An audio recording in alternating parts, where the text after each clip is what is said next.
Everyone thinks they know what happened to MH370. But here is the catch.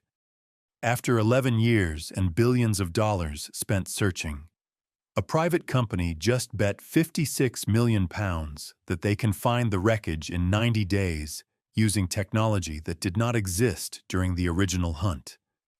They claim they have narrowed the crash site to a zone smaller than Manhattan. If they are right, the black boxes could still contain recoverable data. 7 explosive theories are about to collide with the truth, and at least one of them is about to die. The vanishing March 8, 2014. Kuala Lumpur International Airport. The clock reads 12:41 in the morning. Captain Zaharieh Ahmad Shah settles into the left seat of the cockpit. He has over 18,000 flight hours. This route to Beijing is routine. The weather is clear.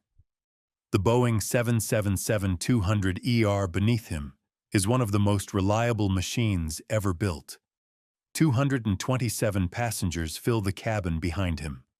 Among them is Liu Rusheng, a 72-year-old master calligrapher traveling with 23 fellow artists to an exhibition in Beijing. He had spent 40 years perfecting his craft. His students said his brushwork captured motion itself. He was returning home to show his newest work to his grandchildren. He never arrived. At 12:42 a.m., the plane lifts off. The lights of Kuala Lumpur shrink beneath the wings. The cabin settles into the quiet rhythm of a red-eye flight. Passengers adjust their seats. Some pull blankets over their shoulders. Others stare through oval windows at the darkness below. Everything is normal for exactly 38 minutes. At 1:19 a.m., a voice from the cockpit delivers a routine handoff to air traffic control. "Good night, Malaysian 370. Those are the last words anyone will ever hear from that aircraft. 2 minutes later, the transponder stops transmitting. The plane's radar signature vanishes from civilian screens. No alarm, no distress call, no emergency beacon. But here is the catch. Military radar, operating on different frequencies, captured something that civilian systems missed entirely. A contact consistent with a Boeing 777 had turned sharply west. Not gradually, not in response to weather. Sharply, deliberately.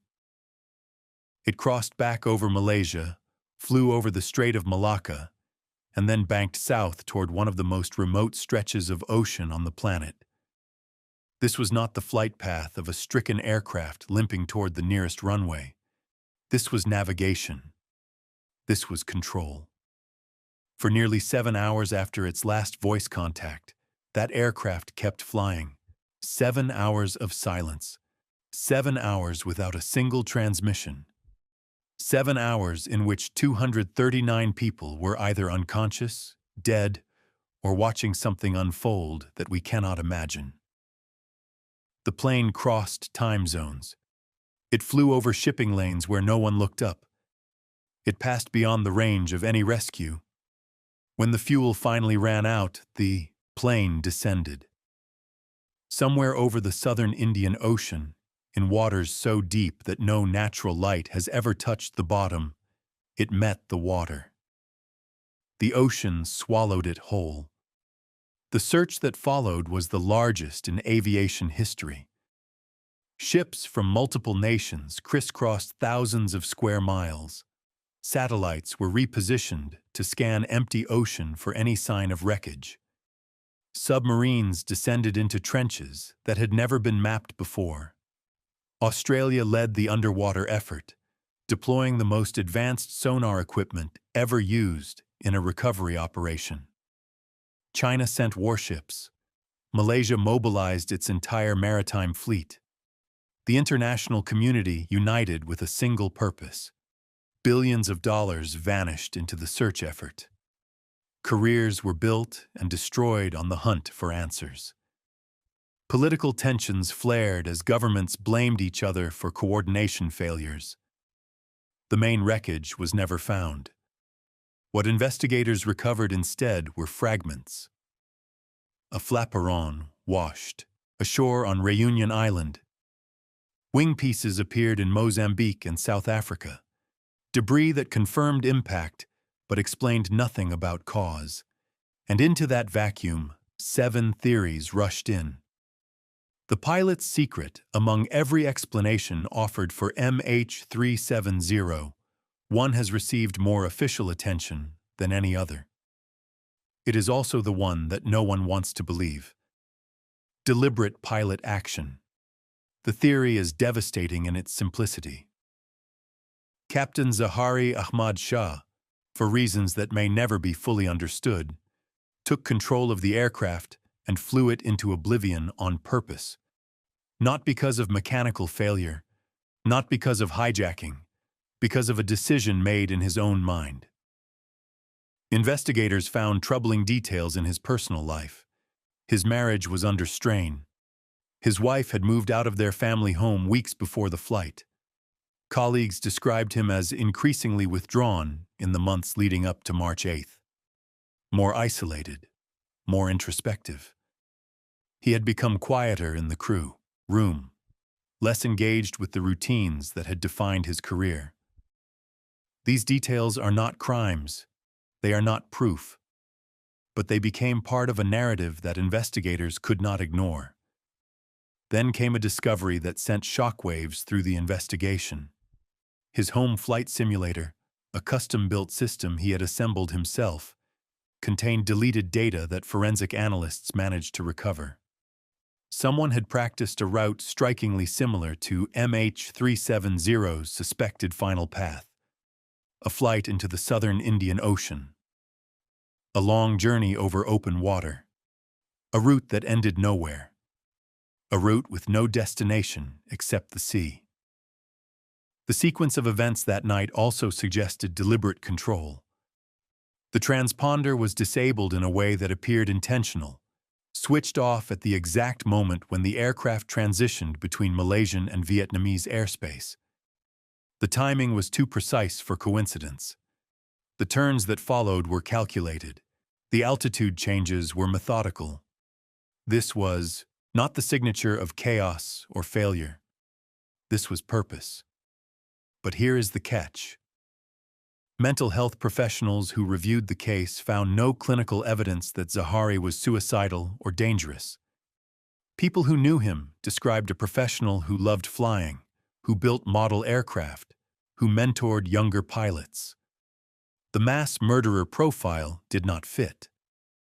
The simulator data has also been challenged. Pilots routinely run hypothetical scenarios for training or curiosity.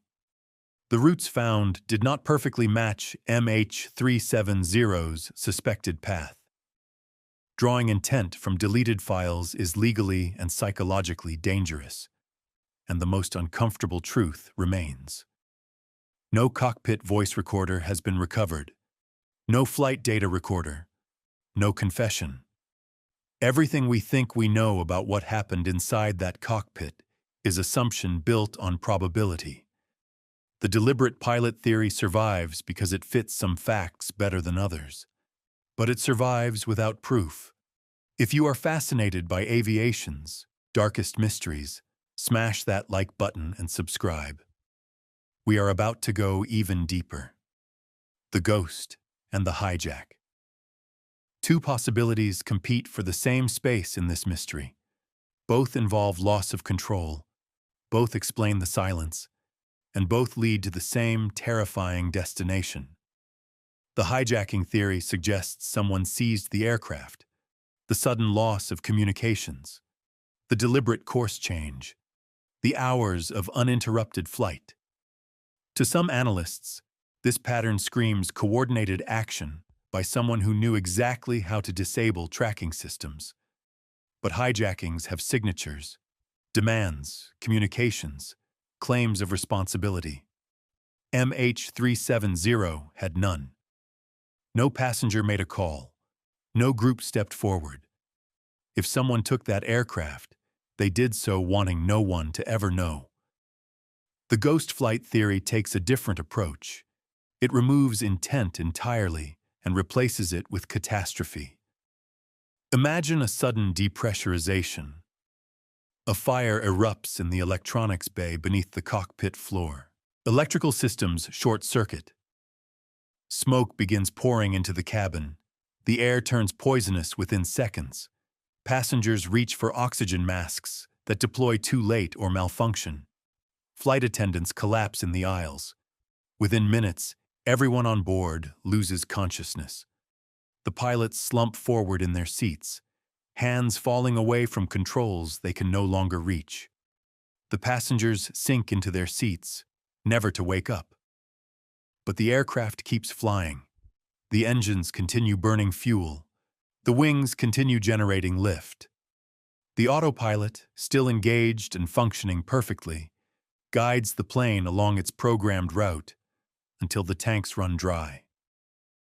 No distress call is sent because there is no one conscious to send it. No emergency descent is attempted because there is no one left to attempt it. The plane becomes a tomb, moving at 500 miles per hour through the night sky, carrying the dead across thousands of miles of empty ocean. This changes everything. It proves that 239 people may not have died in a crash at all.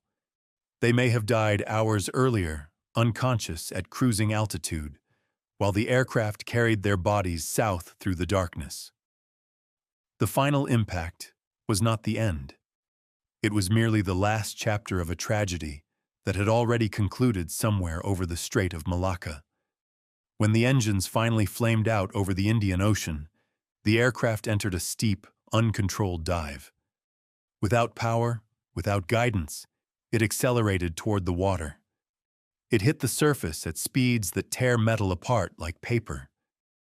The debris pattern found years later, fragments torn rather than cleanly broken, pieces scattered across distant shorelines, is consistent with exactly this kind of catastrophic impact.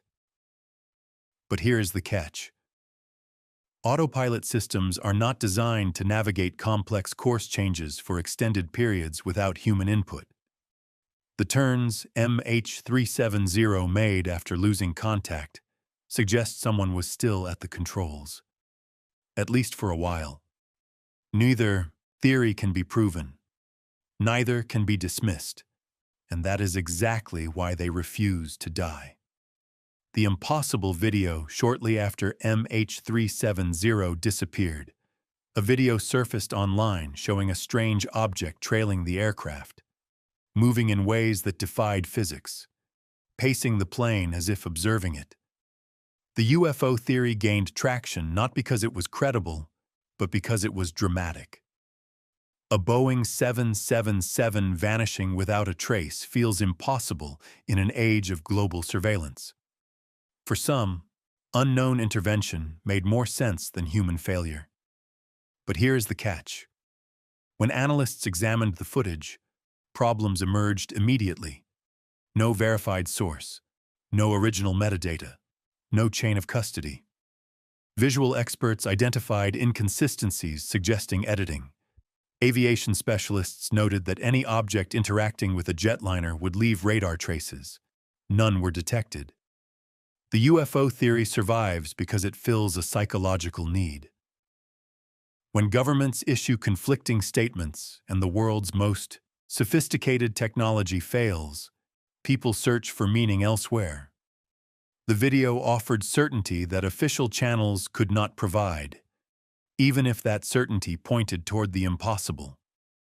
This theory tells us less about what happened to MH370 and more about what happens to human belief when answers disappear. The geopolitical game. Two theories point fingers at nation-states. Both are explosive, both are terrifying, and both face the same fundamental problem. The first claims North Korea seized the aircraft for its technology. A modern Boeing 777 contains advanced avionics, navigation systems, and composite materials worth billions in research and development. These are systems that isolated regimes cannot build independently. They represent decades of Western aerospace engineering condensed into a single airframe. According to this theory, the plane was diverted to North Korean territory, landed on a hidden runway, and dismantled for reverse engineering. Passengers were silenced, permanently. Wreckage was hidden underground, in facilities that no satellite can penetrate. The entire operation was executed with the precision and secrecy that only a totalitarian state can enforce. The argument relies on North Korea's documented history of covert operations. The regime has surprised the world before with hidden nuclear facilities, unexpected missile capabilities, and operations that crossed international boundaries.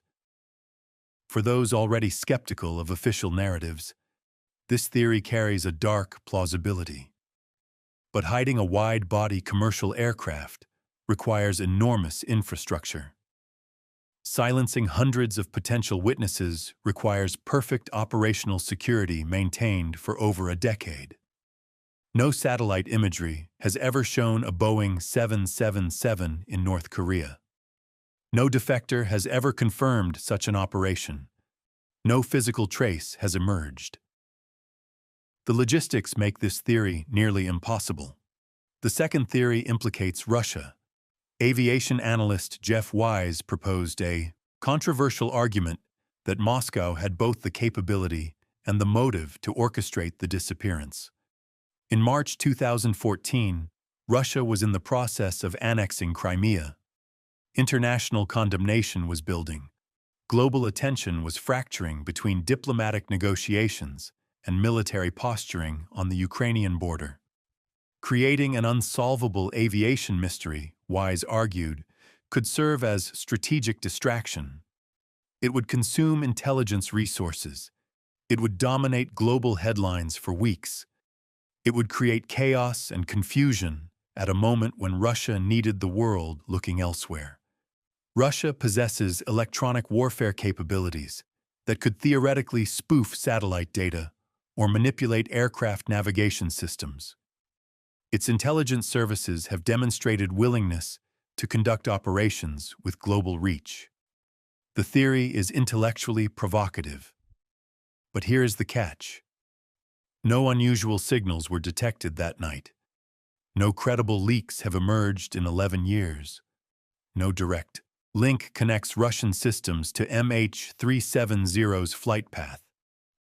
These theories thrive when official explanations falter. Large-scale actors become convenient villains because they feel powerful enough to make things vanish without traces. MH370 became a mirror reflecting global anxieties about secrecy and hidden power. The final search will test these theories directly. Concrete evidence from the ocean floor could eliminate them entirely. The last chance. After 11 years, the hunt is resuming. And this time, everything is different.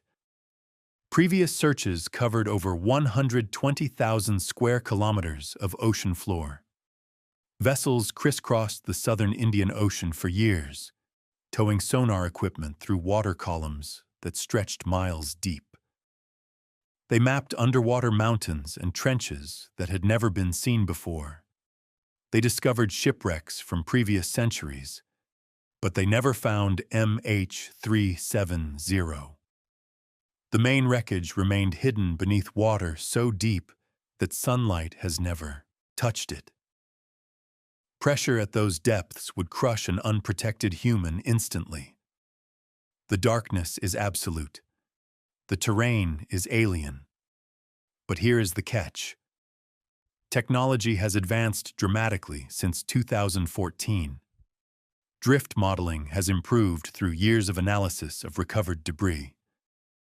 Researchers spent a decade refining probability maps based on where fragments washed ashore, how ocean currents behave across seasonal cycles, and what the satellite handshake data actually means when interpreted with better algorithms. The new search area is smaller, more focused, more precise than anything attempted before. Analysts believe they have identified a zone where the probability of finding wreckage is highest. A zone that previous searches may have missed due to equipment limitations or incorrect assumptions. Ocean Infinity, the company leading the renewed hunt, operates autonomous underwater vehicles that represent a quantum leap beyond the technology used in the original search. Their drones can descend to depths of 6,000 meters. They can scan the seabed in unprecedented detail while covering ground faster than any crewed vessel ever could. Multiple units can operate simultaneously, coordinating their movements to maximize coverage. The company is so confident that they have structured the contract on a no-find, no-fee basis. £56 million in reward money hangs in the balance. They get paid only if they locate the aircraft. That confidence suggests either extraordinary hubris or access to data the public has not seen. If this search succeeds, it will do more than locate wreckage. It will collapse possibilities. Most of the 7 theories will fall at once when real evidence surfaces. A cockpit voice recorder could reveal the final moments. A flight data recorder could show exactly how the aircraft was controlled. Even partial wreckage could eliminate entire categories of speculation forever. But if this search fails, the opposite happens. The absence of answers hardens doubt. The theories evolve. MH370 remains unresolved, not because the truth is unknowable, but because it slipped beyond reach at the exact moment technology should have captured it. The weight of silence. Liu Rusheng's family still waits for answers. His daughter has spent 11 years not knowing whether her father died in an instant or suffered for hours at altitude. She does not know if he was conscious when the plane turned west. She does not know if he looked out the window and understood what was happening. She does not know if the end came quickly or if it stretched across 7 hours of helpless awareness. She knows only that he boarded a flight to come home, to show his grandchildren his newest calligraphy, and never arrived. 238 other families carry the same weight. Parents who lost children. Children who lost parents. Spouses who never received closure. Friends who stopped waiting for phone calls that would never come. Every failed search extends their suffering by another year. Every theory forces them to imagine a different horror. Every anniversary brings cameras and questions and the same unbearable uncertainty that started on March 8, 2014. They have lived in limbo longer than some of their loved ones were alive. The 7 explanations that have survived this long represent different kinds of fear. Fear of individual madness hiding behind professional composure. Fear of mechanical failure striking without warning in systems we trust with our lives. Fear of hijacking in an era we thought was protected. Fear of the unknown reaching down from skies we cannot explain. Fear of governments operating in shadows we cannot penetrate. Each theory feeds on gaps in what we know. Each one refuses to die because the evidence that could kill it has never surfaced from the ocean floor. Somewhere beneath the Indian Ocean, the answer is waiting. The black boxes may still hold recoverable data. The wreckage may still tell its story. The truth may still be reachable. The new search is humanity's last realistic chance to find it. If it succeeds, Liu Rusheng's daughter finally learns what happened to her father. 238 other families finally receive the closure they have been denied for over a decade. If it fails, MH370 becomes permanent mystery. A wound that never closes. A question that outlasts everyone who asked it. Which theory do you believe? Drop your answer in the comments below. And if this deep dive into MH370 kept you watching, hit subscribe. We uncover mysteries like this every week. See you in the next one.